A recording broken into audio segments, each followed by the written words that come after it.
120 anos.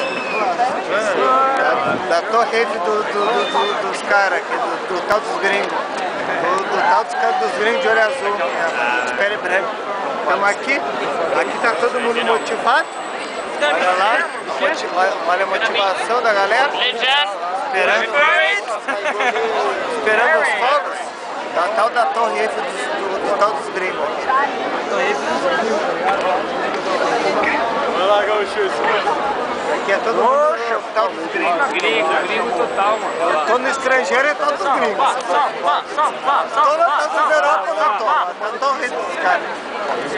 Tá, vamos ver o tal dos gringos agora. Lançando o tal dos fogos lá de Rio. Eles falaram que ganhou de Copacabana. Copacabana. Então falando que ganhou um novo Copacabana aqui. Ele lança a garota de Ipanema, tá ligado? Tem mais festa aqui, eu acho que dessa liberdade da França aqui. Graça é essa menina que... Olha aí, rapaz. O brasileiro é doidão, cabelo doidão, né? Aqui tá só o lixo, O Moisés tá desde as 8 pra chegar, não chega. Tá só na muvuca lá, ó.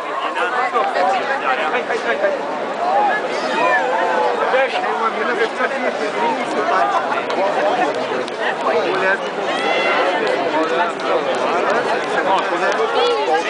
cadê uma cigarro?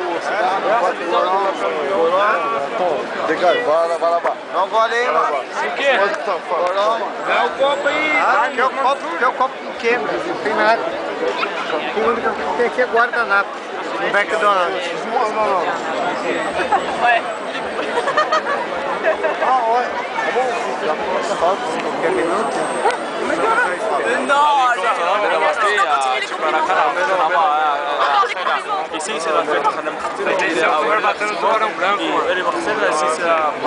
Assalamu alaikum.